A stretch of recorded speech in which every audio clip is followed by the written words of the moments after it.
So we're recording this session and also live transcript. Okay, so welcome to today's webinar, Accessibility Features to Consider and Avoid when Developing an Accessible Kiosk.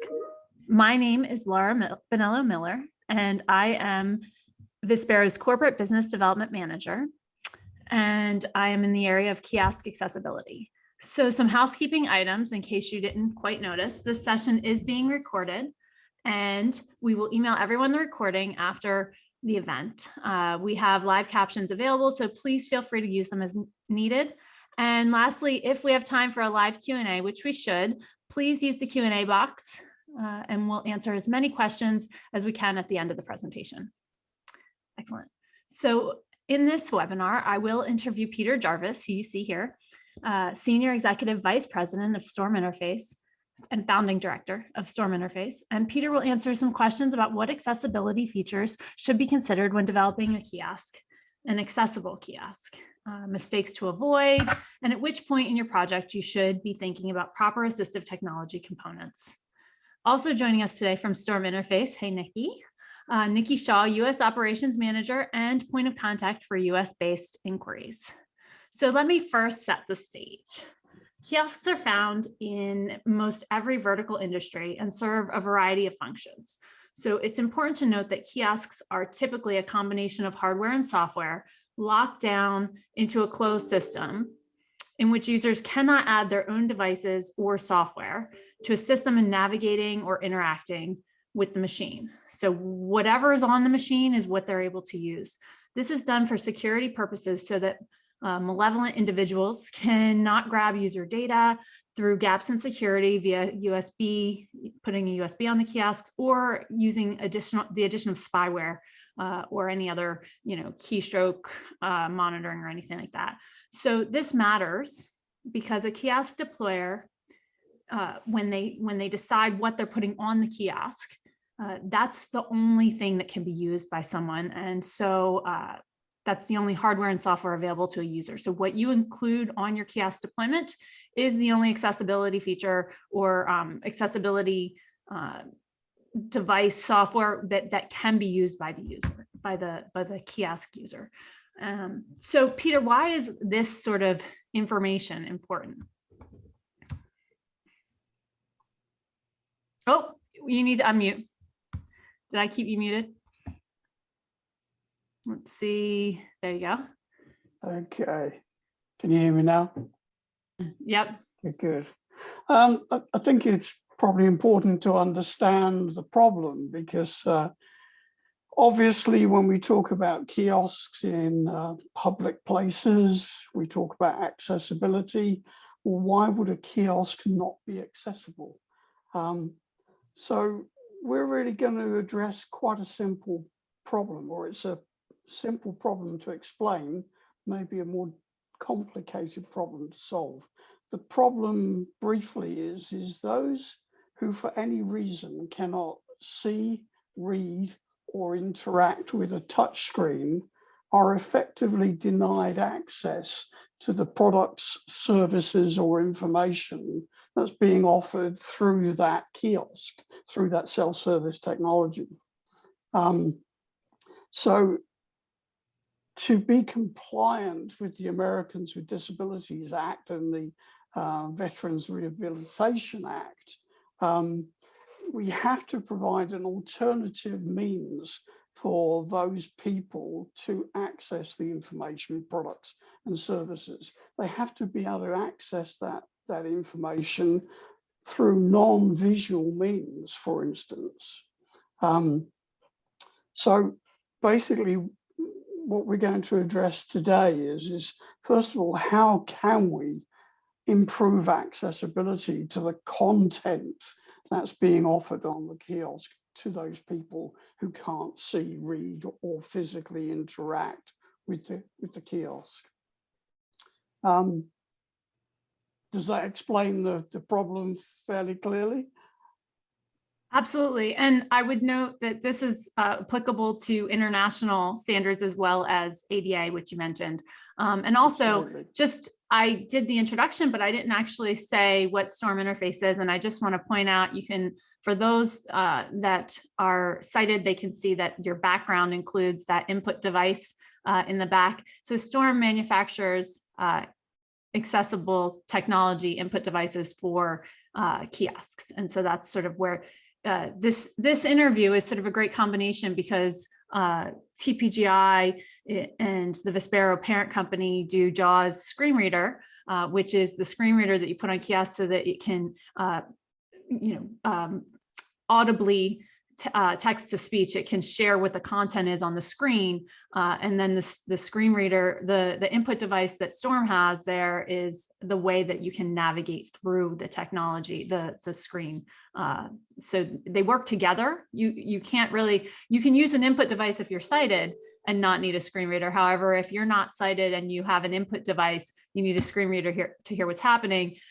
If you are not sighted and you have a screen reader on a kiosk, then you need an input device to navigate it, because you can't use a touchscreen. So just sort of a little bit of background on why we asked Peter here today, why we asked Nikki here today, and why they add a different perspective than just the JAWS screen reader perspective or the kiosk accessibility perspective that I typically bring.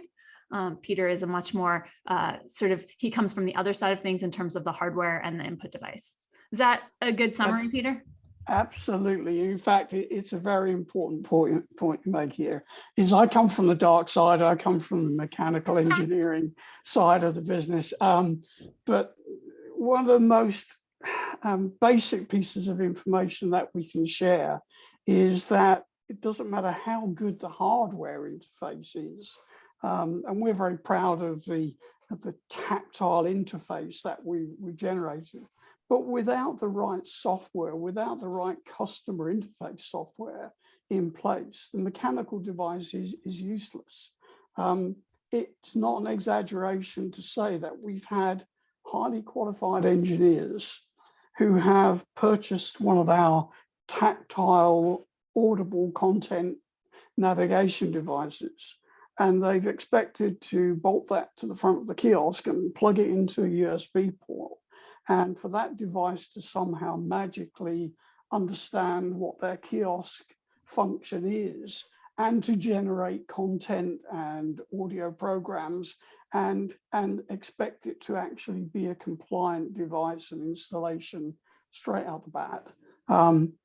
Certainly when you take a USB device such as a STORM interface audio nav device, when you connect it to a USB port, sure, it will move a cursor around the screen, and it will allow you to click on a button on the screen, but it can't generate the audible content, the audible program that you need to describe to the customer, nor can it describe the physical audio files that are going to get played through a pair of headphones, for instance. So it's very important that when people are planning an accessible interface to their kiosk, that they realize that this is a close working combination between the tactile, discernible keypad device and the software, the customer interface software that is going to provide that content for the customer. So when typically, I have to say it's much easier to bolt the mechanical device into place than it is to generate accessible software. And there are three options to people who want to make their kiosk accessible, and they're looking at the customer interface software. It's a generalization, but most people, their first consideration is, can I adapt what I've got to be accessible? Can I somehow add the audio programs, for instance, to my existing software to make that compliant with the standards? There are people who have tried to do that. Some have done it with varying degrees of success. In my experience, it's always a compromise. Second option is start afresh. You write a piece of customer interface software from scratch with all of the audio tags and all of the content and all of the navigation functionality that's needed. And that sometimes works very well, but it takes a long time. That's a huge investment in time and resources to develop that customer interface. The third option is to use a piece of middleware. And I hesitate to call this middleware, but it's a layer that will sit between the customer interface, the traditional customer interface, and the hardware navigation device. I know that, for instance, JAWS Kiosk is sometimes described as screen reading technology, but I actually prefer to describe it as a screen descriptor because it goes much further than just reading text on a screen. You know, the piece of middleware has to put things in context, put them into prioritized order, and often try to put things in context in terms of how they're going to actually interface with the customer interface. So making sure that the software solution is chosen and developed in time for the implementation is very critical. The hardware exists pretty much without needing too much customization or change. The software needs to be very carefully considered. Peter, I would actually add though that that's true from the beginning. If you remember the hardware from the beginning, you know that input device is needed, but to retrofit the hardware is actually going to be much more expensive and much more time consuming if you don't include the accessibility features to begin with. Is that not something to consider? It is something to consider. So without acting like an advertisement for a Storm product. So for instance, there are choices. We have components that would have to be installed into the kiosk at the time of manufacture. So that has to be considered in advance of the attempt to be compliant. It's part of the kiosk design process. However, we do have clients who find themselves facing lawsuits, for instance, for kiosks that have already been deployed and are in service. So we have to offer some mechanical solutions that can be retrofitted that are in effect external USB peripherals that can sit on their own bracketry and holders and casework and simply get plugged in as an external peripheral device. And they will work out the box in that once you connect to the USB port, you will be able to move the cursor around the screen and click on buttons. But again, unless the software can be installed, retro installed, you've only got half the solution. Mm-hmm. So I would say we do manufacture retrofittable solutions. In my experience, they're always a compromise. There's nothing actually that can substitute for designing a kiosk from the ground up to be accessible. But that highlights another problem, Laura, and I'm not going to be sort of politically correct here. The problem is that we often need to sell accessibility to the wrong people. So, for instance, typically when a mall owner, for instance, employs an architect to design a new shopping mall, they want to put kiosks in that are sleek and minimalist and very designerish, and kiosks are a bit like cars. They describe the zeitgeist of design at any one time. We've seen kiosks evolve from huge monoliths right down to minimalist screens on a sleek pole and nothing else. So, it's very difficult sometimes that the people we are having to persuade to make their systems accessible really don't want to do it. They don't want to compromise the look of the kiosk by bolting something onto it. And the finance guys really don't want to add any cost to the kiosks. And at management level, it's not something they really want to do. They didn't set out initially to make their kiosks accessible. So when they learn that there are these laws in place that require them to provide this accessibility, they approach it somewhat reluctantly. So we're selling to people who really don't want to do this, but they have to.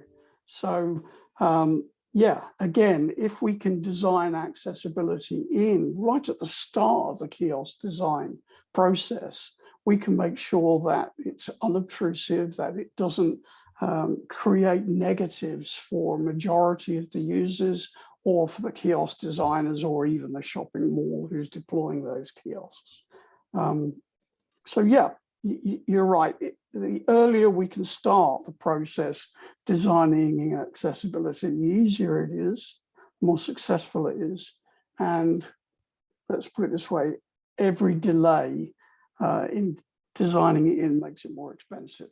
The costs of adding accessibility later on in the kiosk design program rise exponentially. So it almost makes me groan when we talk with a new client and we say, okay, so what's the timescales on this? What's your priority? And it's normally, well, we've got these kiosks out there and we've got a court set deadline to have these kiosks compliant. Oh, and we don't want to spend too much money, by the way. So it's, you have almost an impossible set of design parameters. So yeah, we would always say to people, please talk to us at the earliest possible opportunity. There's lots of resources out there.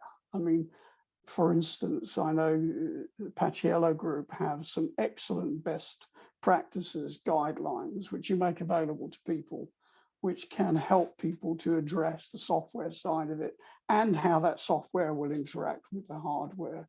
You know, use those resources, look at them early in the design process, as early as you can. The other issue, I guess, is there have been some serious mistakes made, including by Storm. We made lots of mistakes in the early days and we had to learn by those mistakes. And the first mistake we made was not to listen carefully to the people who were going to be using these kiosks. I'll give an example of that. We made an assumption that we were catering largely for blind people.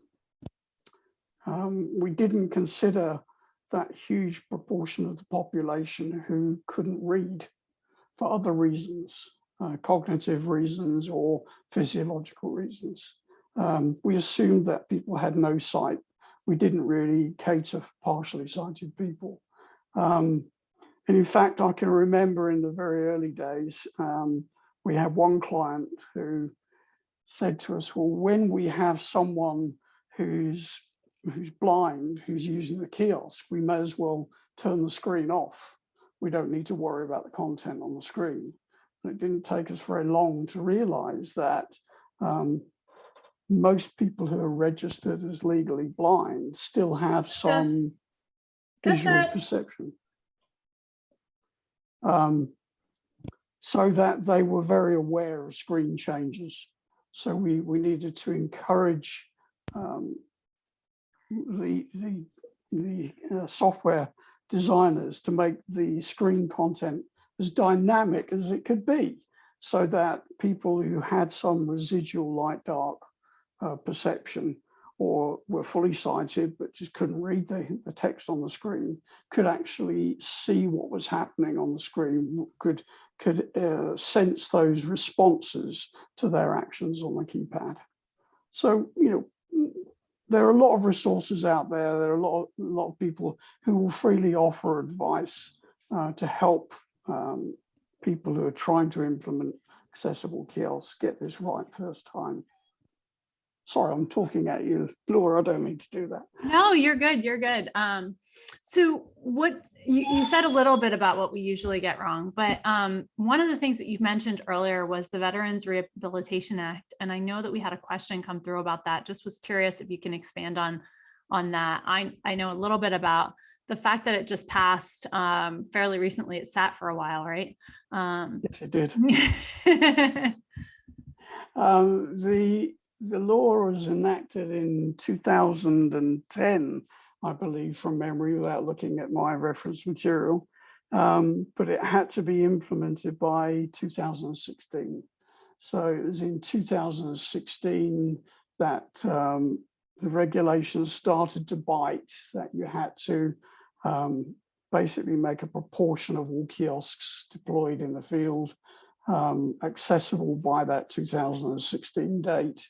And certainly for airport applications, for instance, beyond that date, you were not allowed to install any non-accessible kiosks or deploy non-accessible kiosks until you'd reached a benchmark where 25% of kiosks in airport locations were actually accessible.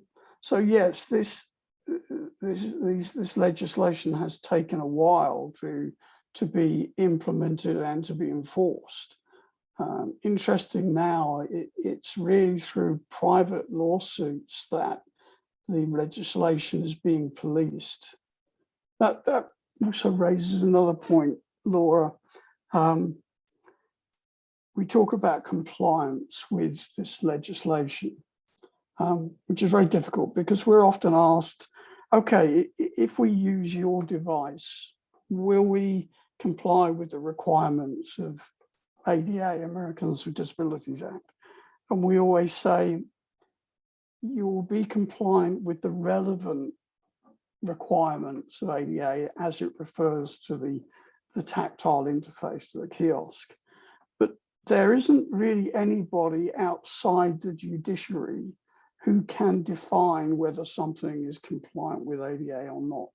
And I noticed there are various individuals or companies offering certification services for ADA compliance. And really there is no properly authorized certification body for ADA. It lies with the judiciary. It'll be a particular court in a particular jurisdiction who will decide whether something is compliant with ADA. At the moment, there's no laboratory you can send it to who can stamp ADA on it and say ADA compliant. And we get asked that a lot. And we, one of the ways that we meet that request is to provide a conformance review where we review against whatever standards it is, if it's Canadian standards, ADA standards, European standards, to just see whether or not we think that it conforms with what's in the rule, Exactly whatever that. it is. And if it does, it does. If it doesn't, it doesn't. We write it all up. And at the end of the day, as soon as you make a change to that kiosk, that conformance review needs to be updated, right? Because it sort of makes it so that that change now, you have to evaluate, was that change in line with ADA or Canadian standards or whatever. So it's showing that you've taken reasonable efforts to ensure compliance, and you're using due diligence to make sure that it remains compliant, which is the best anybody can do. And the courts, in my experience, have been fairly sensible in this, in that if you do make reasonable efforts to comply and you use diligence to make sure that that accessibility is maintained, then you're in a good place. And by the way, I think I'm conflated the Veterans Rehabilitation Act with the newer law that was just passed, which was the Department of Veterans Affairs Website Accessibility Act. Thank you for not correcting me. However, I'll correct myself, which includes kiosks now. Absolutely. So I think between the two of them, they both apply and they both are important for looking at particularly what the latest sort of the way that things are, kiosks are sort of falling into the website accessibility sort of framework. And that was just passed in the last couple of months, I believe. So. Absolutely. We talked about resources being out there. I mean, I know, for instance, that the Sparrow and the Paciello group lead the way in providing as much reference material as possible. I know that you provide that guidance, but there are, for instance, in the United States, there's the National Federation for the Blind, who provide a lot of guidance and advice to people who are planning a kiosk deployment. In Europe, we have the Royal National Institute for the Blind, and they work for the World Blind Union as well. There's the TPG. Storm, we have a best practices reference guide as well, which obviously centers on the hardware side rather than the software side, but it has information about the physical dimensions of the kiosk and where the control devices have to be placed relative to the kiosk as a whole. The Kiosk Manufacturer Association also publish some best practices guidance. And I know the Federal Access Board as well have a lot of resources which they make available to people who are planning kiosk deployments to help them as well. Mm-hmm. One thing that's absolutely sure is that it's worth doing the research, planning the deployment properly, because we can't afford to get this wrong.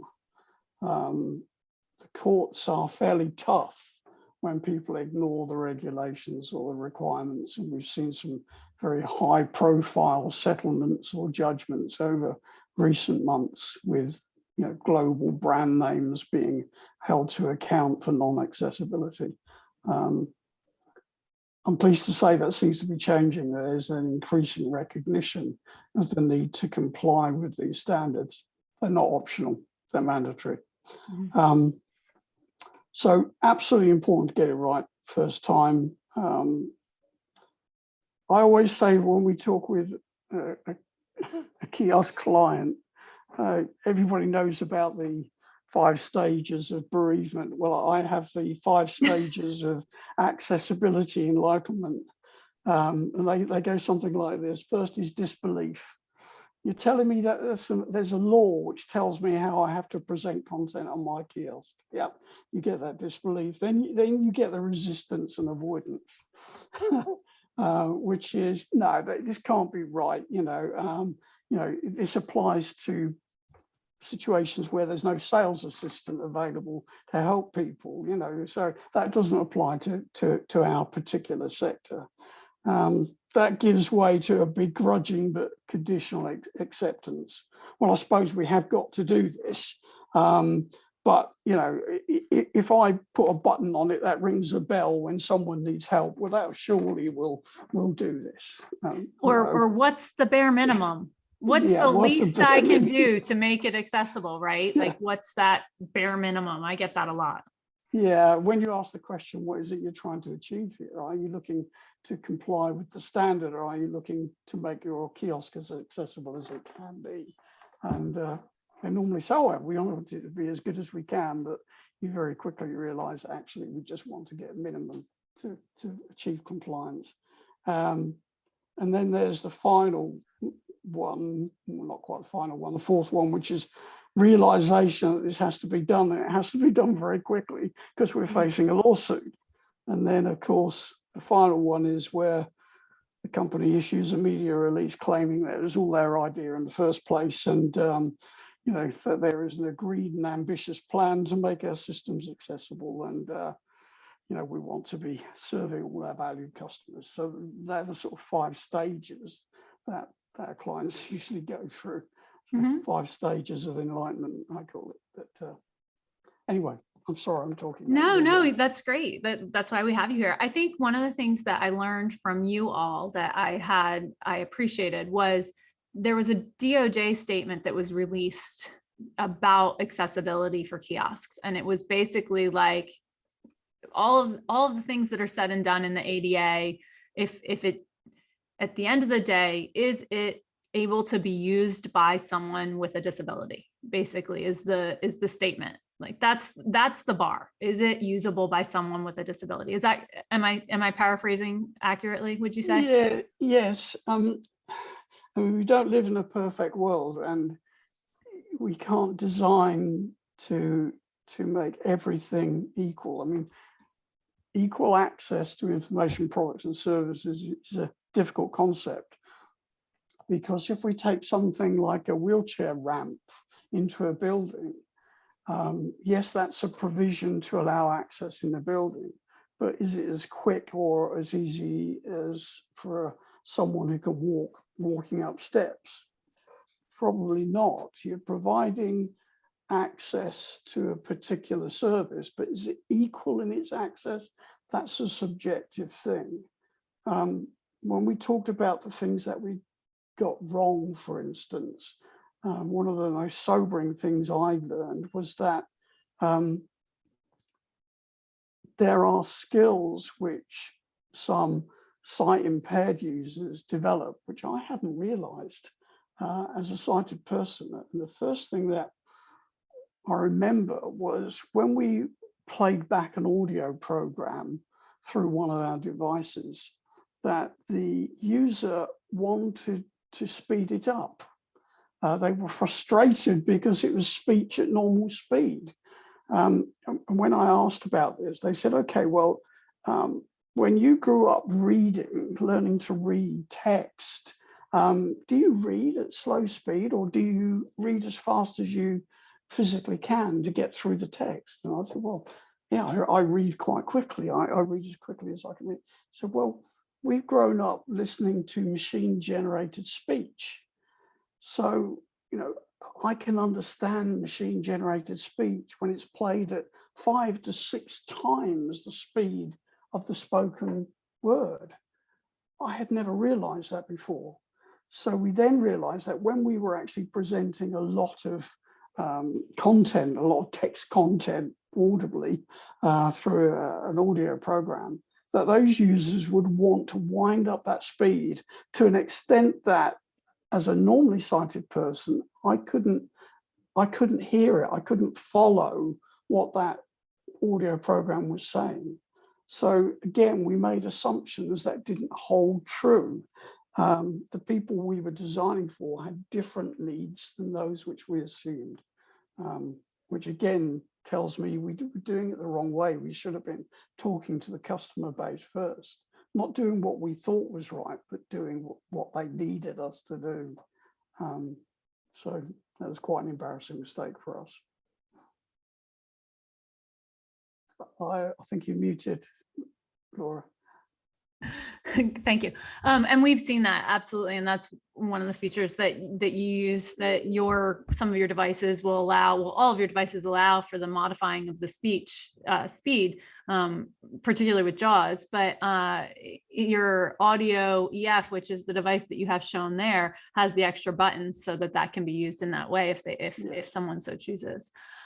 We do have a couple of questions that I think are interesting, and I'd like to get to them. One of the questions that's really applicable to what I know about you and your company: do you do any testing for the kiosks with people with motor disabilities? And I know that you have the answer to this. Yes, and the answer is, well, do we do enough? Probably not, but yes. One of the things that we realized early on was that we had people who could see perfectly, who still couldn't use the touchscreen, particularly people who had palsied hands, which often result in the clawing of the hands. So fingers lose dexterity. And we saw those people trying to operate a touchscreen with the back of their hand or the knuckles, or in the case of amputees, trying to use stumps to activate the touchscreen, and experiencing a lot of difficulty in doing that. People with neuropathy, people with advanced tremor, for instance, also can't develop the accuracy usually needed to operate a touchscreen with any degree of effectiveness. So, and not even a touch screen, Peter, but some of those the original devices that have the individual pads, like the whole pivoting of the easy access or of the Storm interface device is different than those older devices. Yes, absolutely. As we learned, we sort of changed the design of the products to say, rather than having individual discrete buttons, could we develop a sort of a tactile system that would allow someone to lay the back of their hand on a device, for instance, and tilt it in different directions and apply force to actually navigate content? And the generation of products which are called UNAV or audio nav, for instance, have that specific, unique switching technology, which to a degree enables people to use the product without having the dexterity that they would usually require. There's also a whole range of people who use head sticks, for instance, or easy grip styli. So we also try to design the tops surfaces of those products so those devices wouldn't slip off the control surfaces. So they could be used to navigate content.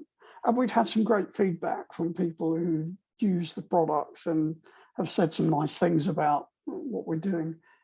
Is everything perfect? No, it's not. We're always facing a new challenge. I don't think we have properly addressed the needs of people, the blind and the deaf, for instance, the people who have both conditions. And we've struggled to really make a reasonable accommodation for those people. We continue to look at that.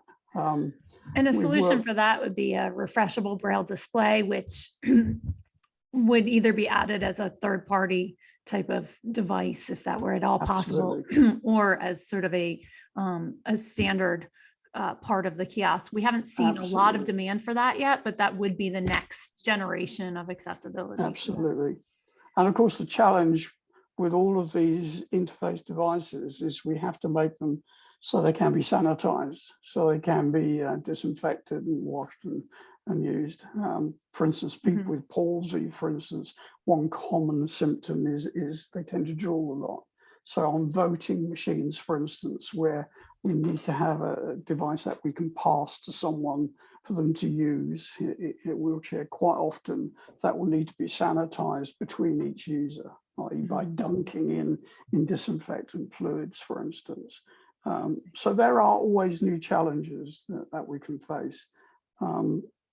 For us, it's been a pleasure working with Jules Kiosk, for instance, because we know that the Paciello group are looking at the same things we're looking at. For instance, we know that you're developing, and so the multi-technology solutions, specifically adding things like voice command to the mix. There is no reason why any user of a kiosk should be confined to one interface only. Our intention is that people should be able to use a touchscreen or to transition from that to using a tactile interface like the audio nav, and perhaps then to throw into the mix speech command, the sort of thing you'd find on a Amazon Alexa or Hey Google, so that you could actually use a whole combination of different interface mechanisms to achieve that overall goal, which is something that you can interface with the machine in the way that's most comfortable for your level of ability or impairment. Yeah, absolutely.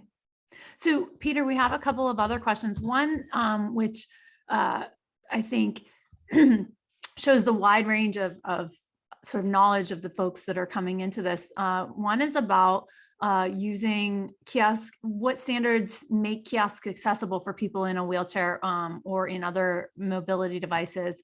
And I would say that I'll just quickly address that in that there are height and reach standards that need to be met. They're extremely clear, but also extremely specific, not necessarily accessible by so some of them will say it's a minimum height of this or a maximum height of this. If you put it right where the maximum if you put it right where the minimum height is, it could even be on the floor, which doesn't necessarily make it usable. So there are certain standards that even though they sort of fall into the ADA, they may not be usable. And so there are certain things that we recommend based on usability. The angle of the input device, for instance, if you put the angle of the input device flat, someone in a wheelchair can't see it unless it's very low, but then you have someone who's 6 feet and they can't reach it unless they can go over. So there are certain things that we recommend to sort of find that middle ground between what the limitations are and what makes a best practice from a usability standpoint. And so in addition to the hardware requirements in terms of height and reach and all of that, there are sort of just usability tests to make sure that are done.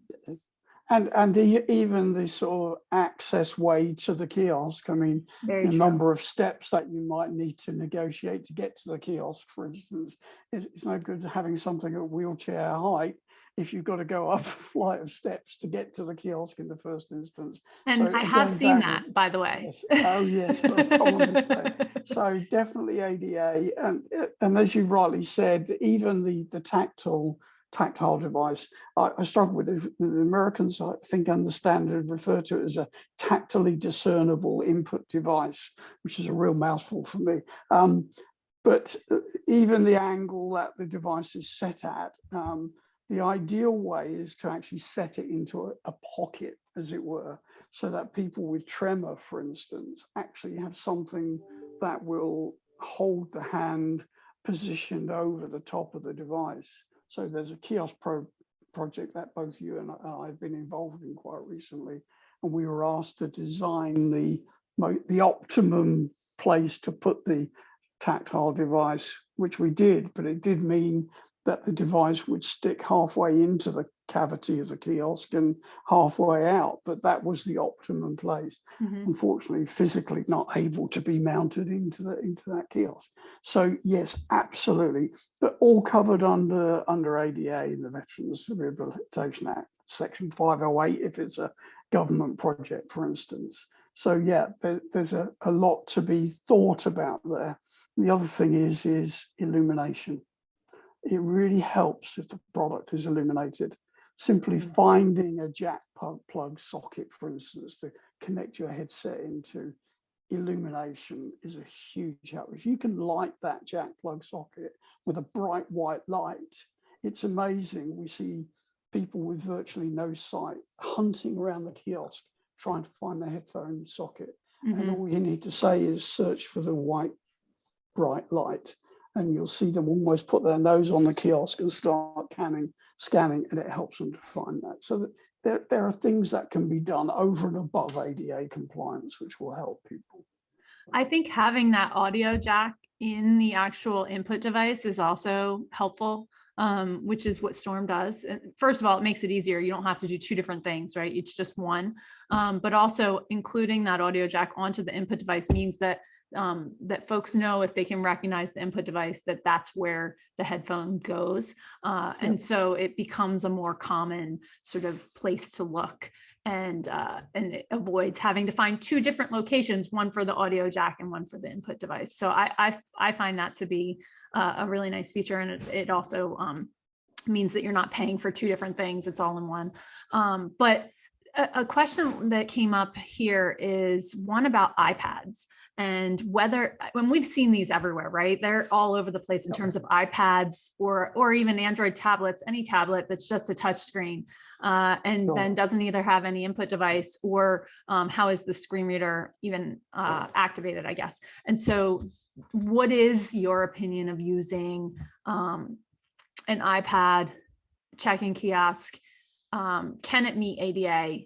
I mean, this is a question that they have. How far off is it if you do that?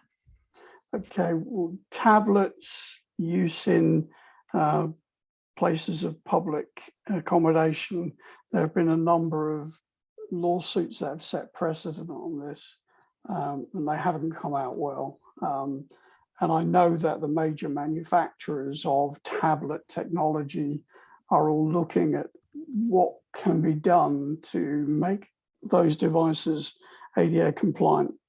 I have to be really careful what I say here, because we are working under NDA, and I can say that whereas the track record has not been great, there are moves afoot to offer additional devices or additional technologies that hopefully will lead to those devices becoming ADA compliant, but just not ADA compliant, actually being usable by those with impairments or disabilities. So the technology is changing. The use of gestures will help. The use of voice command to supplement a tactile interface will also revolutionize that. So, so yeah, the new tablet-based kiosks, minimalist kiosks, have presented some challenges to the impaired community. Change is happening, and it's happening fast. Yeah, and there is, so Andrea, someone else had asked a question about which operating system do you see most with kiosks? And I think we might have different answers to this based on just timing and also sort of what industries we're in. So we see more Windows, obviously, because people, Microsoft has a pretty dedicated accessibility focus. And so kiosks that are being built with accessibility in mind oftentimes are built on Windows. JAWS screen reader is built for Windows.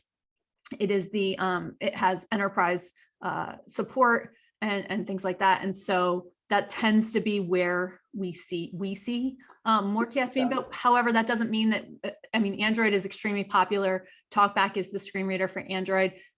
There are a lot of Android solutions out there. We've seen more of that. iPad, I feel like that kind of came and went a little bit in that, but maybe it's still super popular. I don't see it as much, but that does use VoiceOver. Again, how do you activate the screen reader is a big question in those situations. And we do offer consulting for those areas. So we do have a solution. I don't even know what it is, to be honest. However, it is not quite as seamless as sort of the way that Windows works from an accessibility standpoint, from my perspective. I think you're absolutely right that the majority of kiosks out there in the field and being installed are still Windows platform devices. I have to say that I think it's going to be a while before that changes. But if we look at iOS and we look at Android, for instance, they're growing fast, and it's largely a price, a cost-driven thing. So I would say is just watch. I can't breach confidences, but watch what's going on in the market. Certainly, there are changes coming to address some of the issues that you talked about. I mean, for instance, the audio nav devices were designed and developed to be compatible with Windows platforms.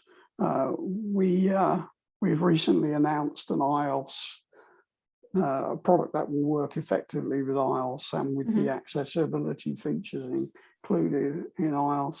So there's work being done and improvements being made. I think that's as much as I can say on that.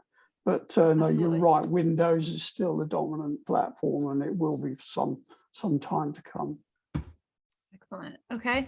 And I have pasted a couple of links in the chat. Someone had asked if we had links to some best practice guides for kiosks. I did link a couple of articles. One is considerations for making an accessible kiosk that was written by us. And then one, since Peter had mentioned a couple of the legal cases, I thought I'd just link to the article that we have written about legal cases for why your kiosk should be accessible. And it just lists out a number of prominent cases. However, it's not comprehensive. And many of the cases that we don't mention are the ones that were involved that maybe we can't mention. And so just sort of as a note, it is not a comprehensive list. It is just a list to give you some guidance of what settlements have been reached.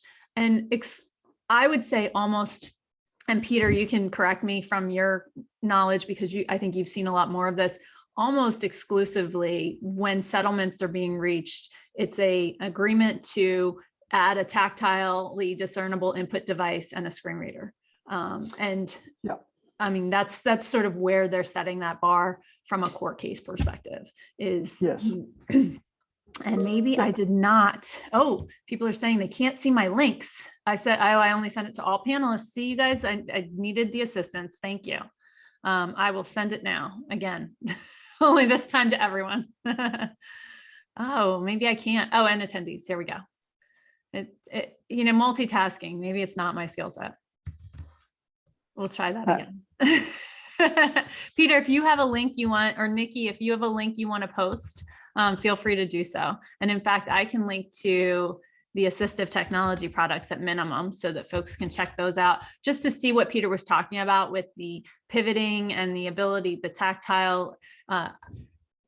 The link that I just sent to the Storm Interface website has their audio nav, the extended functionality, and the other, you can see the backlighting, the green or the white on those. And then also I would add, you can't really see it. Actually, Peter, I would say it would be really great to have a 3D animated video. Add that to your list, Nikki. To show the tactile, like the features that make it 3D, because the things that, one of the questions that was asked was about the for someone who's in a wheelchair who needs to use a stick or some, I don't know what the proper term is to actually activate. And you mentioned that it has these ridges to keep it in. You can kind of see them, but it actually is kind of 3D. There are features on it that make it more accessible that were given a lot of thought. So I think it's worth mentioning at least Sure. that from that link. So I don't know whether Nikki can unmute. And Nikki, because I'm going to ask the question, is the best practices document available on our website? I think it is. Yes, it is. It is at the link that Laura just shared.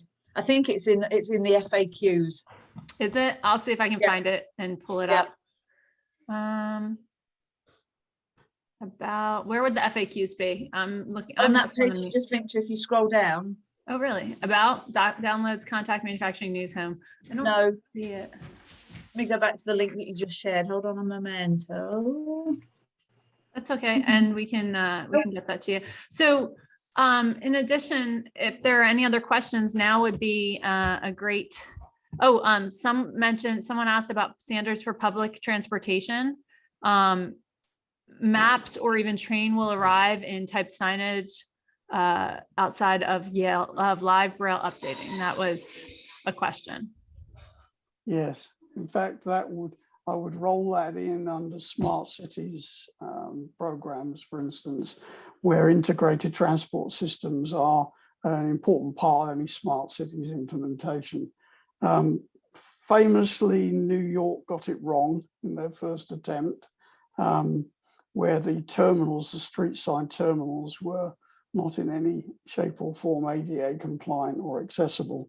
I'm pleased to say that they've now reviewed that, and they're rolling out a new generation of street side terminals to be ADA compliant. But certainly more can be done. We have recently heard that a touchless interface, for instance, is being suggested to be a completely compliant, accessible interface. A touchless interface on its own can never be that because it doesn't have a tactily discernible navigation system. But certainly touchless interfaces are an additional supplement to a traditional tactile audible interface. So Storm themselves, for instance, are launching a range of products that include a touchless interface module, which would enable a disabled person, for instance, to use their own personal smartphone or tablet device, which can be bracketed to a wheelchair, for instance. So someone with tremor, for instance, their hand can be positioned above their personal device, even with some little Velcro straps, for instance. And by using their personal device, they can navigate content on a kiosk without actually having to reach or touch the touch screen on the kiosk itself. So again, it's another example of that multimodal technology. Let's put as much technology in there as we can that will enable people to access the information in as many different ways as we can offer. In the case of a touchless interface, we've been able to add that technology to the audio nav tactile interface without additional cost. So if someone installs an audio nav product, whether you need it or not, you've got embedded in there a touchless interface should you decide to enable it, based on BLE, Bluetooth Low Energy technology. Excellent. Well, if anyone has any other last minute questions, or Peter, if you have any last minute pieces of advice, or Nikki would be your Storm contact if you have any questions. Peter, go ahead. Well, Nikki is the person I learned most from. So I have to say that Nikki's probably sitting there cringing at some of the things I've missed. So Nikki, please feel free if you've got any comments you'd like to add to my ramblings. No, you didn't ramble, bless you. No, the only thing I would probably like to make, the comment I would like to make is, I'm always concerned, and I know Peter and Laura, we've discussed this over drinks after trade shows, where we've spoken to customers, kiosk builders normally I'm thinking about here, who seem to offer the accessibility device, and obviously they're not normally the software guys, but the accessibility device, they're offering it as an optional extra. And I'm always concerned about that, because we've gotten to know a lot of our kiosk builder customers very, very well, and I wouldn't want to see them on the wrong end of a lawsuit. But it's also, it shouldn't be offered as an optional extra. So that's sort of my take, is this should be part of your standard offering if you're supplying kiosks to to retailers or to airports or to transit stations or whatever. It should be part of your standard offering. And make them take it out instead of add it in. And then that's it, exactly. And then at least you then have provided them with the right advice, as in you should be always including an accessibility device on the kiosk. Mm-hmm. If the customer for whatever reason chooses not to, maybe because their software isn't ready, or they just didn't realize they had to do it, or it's too much money or whatever, then the onus is then on them if they've opted out of it. So that would just be my 2 pence. Really good point. Yeah, and I do cringe every time I see ones shared on social media, and I want to like them so much, but if they don't have an input device, I'm like, well, I'm not the same. Storm normally only does Facebook posts about accessible kiosks. I would love to have a rogues gallery, because I think we could fill a rogues gallery with some of the ones, especially with the pandemic. It seems that machines have been rolled out very, very quickly, because there's been a need to keep businesses open. So there's been a lot of need for having humans interacting with machines rather than other human beings. But I think that's accessibility has fallen by the wayside in the rush to get some of them deployed. So that's a great point. Well, thank you all for joining. I enjoyed this. I could do this every week, you guys. But with wine and cheese, maybe. Like, we should do it. Can we do it in person in February? That would be so nice, wouldn't it? One day. All right. Well, thank you all for joining, and I hope to do this again. If you have feedback, questions for the next time, maybe we can make this kind of regular. If you do have additional questions, we'd love to get them, and certainly we'll be sending up a follow-up that has contact information for Nikki and Peter, or Nikki or Peter, and also information that we've discussed here today. Thanks for the opportunity, Laura. Appreciate it. Thank you all. Thanks everyone for having us, Laura. Thank you. Bye-bye. Have a great day, everyone.